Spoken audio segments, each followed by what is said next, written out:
কানখাইলপাড়ায় চলছে আলম চাই আন্দোলন।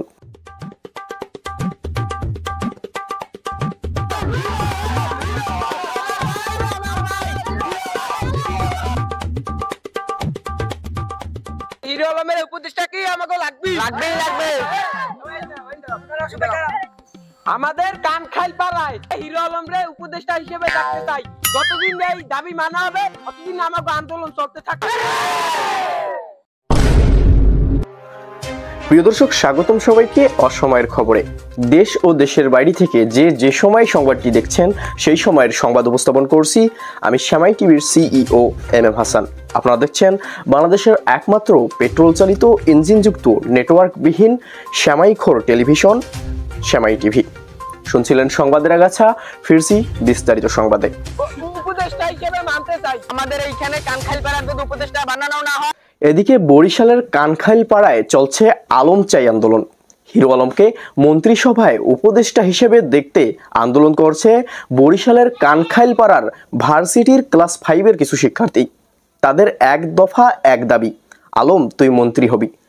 তাদের মতে হিরো আলম একজন আন্তর্জাতিক শিল্পী। বিভিন্ন ভাষায় কাউয়া কণ্ঠে গান গেয়ে বাংলাদেশের মুখ এলইডি লাইট দিয়ে উজ্জ্বল করেছেন তিনি। 2032 সালের 33 ফেব্রুয়ারি মঙ্গল গ্রহের সাদিয়া বিশ্ববিদ্যালয় থেকে জিপিএ 5.5 পেয়ে গান ও অভিনয়ের ওপর পিএইচডি করেন। দেশের বিনোদনের ঘাটতি পূরণে তাকেই একমাত্র যোগ্য ব্যক্তি বলে মনে করেন বরিশালের কানখাইলপাড়ার সুমাইয়া বিশ্ববিদ্যালয়ের ক্লাস 5-এর শিক্ষার্থীরা। সেখানকার আন্দোলনের বর্তমান পরিস্থিতি নিয়ে আমাদের সাথে সরাসরি যুক্ত হচ্ছেন আমাদের শ্যামাই টিভির শ্যামাই চোর সাংবাদিক তালেবান রকস্টার।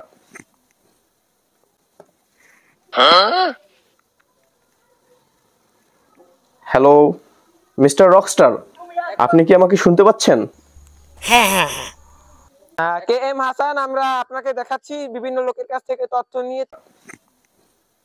আমি পড়ি ক্লাস 5-এ। আমার বাপে আমার স্কুল পড়েছে, আমি স্কুল না যাইয়া আমি এই সম্মেলনে আইছি। আমার গায়ে পড়ার মতন কোনো পেন্সিলে না, আমি আমার বাপের শার্ট পরে এরপর আন্দোলনে নামছি। এই যতদিন উপদেশটা নাইবে ততদিন আমাদের এই আন্দোলন থাকবে। আমি আর আমার বন্ধু ওই চার দোকানে মতিনের দোকানে বাবা আল্লাম চা খাই গেছে, দেই টিভি কে লাইভ চলতে আছে। এখন কই আমাকে তো লাইভে যাওয়া লাগে, এই লিগে আমরা দৌড়িতে আইছি। আইয়ে তো দেই এই জায়গায় পুরা হেরি গেছে পোলাপানে যে হিরো আলমের দাবি চাই না। আমাকে তো হিরো আলমের চাওয়া উচিত। আমার আপনি মাটিয়ে ঠেলি মই মধ্যে দিবেন কা আজলি মারেন কা। হিরো আলমের অনেক গুণ আছে, আবার ময়ের মধ্যে দিবেন। আপনারা ফাইজলিমি কথা না ভালো লাগে না কিছু। হিরো আলমের হইছে অনেক গুণ। আমরা হেরে এই কানখাইলপাড়ার পক্ষ থেকে তারে আমরা উপদেষ্টা হিসেবে মানতে চাই। এই যদি না দেয় উপদেষ্টা হেরে, উপদেষ্টা যদি হারে না দেয় আমরা আন্দোলন থামাবো না। ইনশাআল্লাহ 300 বার আন্দোলন চালাই যাবো।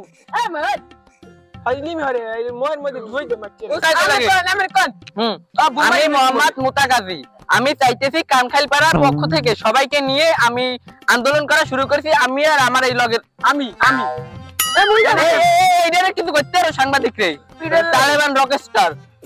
আমরা চাইতেছি যেন কানখাইলপাড়ার পক্ষ থেকে সবাই মিলে আমরা হিরো আলমকে একজন শিল্পী হিসেবে উপদেষ্টার খেতাব দেব। তিনি কিন্তু অনেক গুণের অধিকারী। হ্যাঁ, তিনি সাদিয়া বিশ্ববিদ্যালয় থেকে জিপিএ 5.5 পেয়েছে না? হ্যাঁ 5.5 পেয়েছে। তার কিন্তু অনেক, সে কিন্তু শিক্ষাগত যোগ্যতা অনেক। না বেশি জানো আমরা দেখো ভাই, আমরা সমন্বয়কের উপরে কোনো কথা হবে না। তোমরা শুনতে চাও এইখানে রাজায় না এক দফা এক দাবি, হিরো আলম তুই মন্ত্রী হবি। কথা এক দফা এক দাবি, হিরো আলম মন্ত্রী হবি। এক দফা এক দাবি, হিরো আলম মন্ত্রী হবি। তোমার আলম আমার আলম, তোমার ভাই আমার ভাই। এই ছিল কানখাইলপাড়ার সর্বশেষ পরিস্থিতি। শ্যামাই টিভি, কানখাইলপাড়া।